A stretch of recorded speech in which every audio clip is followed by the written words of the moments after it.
बिस्मिल्लाहिर्रहमानिर्रहीम। तमाम देखने और सुनने वाले अहबाब को नेचुरल हेल्थ टिप्स में खुश आमदीद। नाजरीन, आज की वीडियो में मैं आपको जिस्म की ढीठ चर्बी को ख़त्म करने के लिए एक बिल्कुल नया नुस्खा बताऊंगा। इस नुस्खे को ईरानी नुस्खे का नाम दिया गया है क्योंकि ये ईरान में बहुत ज़्यादा मकबूल है और वहीं से इसका पता चला है। इसके इस्तेमाल से पेट के दाएं बाएं कोहलों की चर्बी और नाफ के नीचे लटका हुआ पेट सिर्फ 3 दिन में ख़त्म होना शुरू हो जाता है। वो ढीठ चर्बी जो डाइटिंग और हज़ारों नुस्खों से ख़त्म नहीं होती, सिर्फ 10 से 12 दिन में ख़त्म हो जाती है।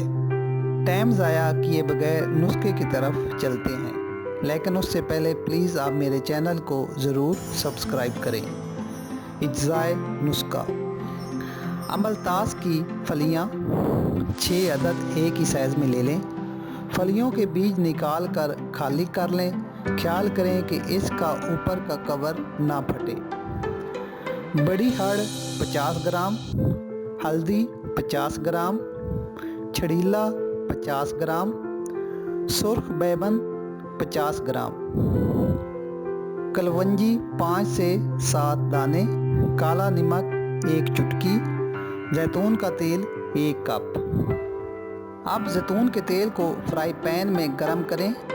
तमाम अज्जा को पीसकर बताई गई मिकदार के मुताबिक तेल में डालें। हल्का पकाएं, जलाना नहीं, यानी कि सिर्फ मर्ज करना है।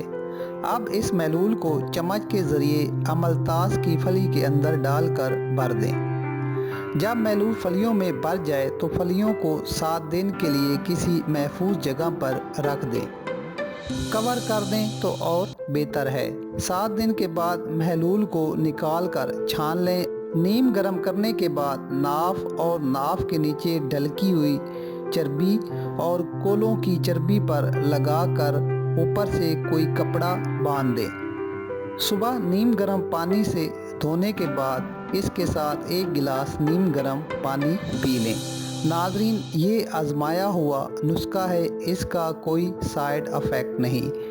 ये नुस्खा वो चर्बी ख़त्म करता है जिसके लिए डॉक्टर सर्जरी एडवाइस करते हैं। इसको ज़रूर आजमाएं और दुआओं में याद रखें।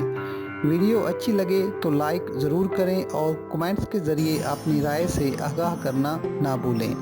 आपका अपना channel natural health tips subscribe ज़रूर करें। शुक्रिया।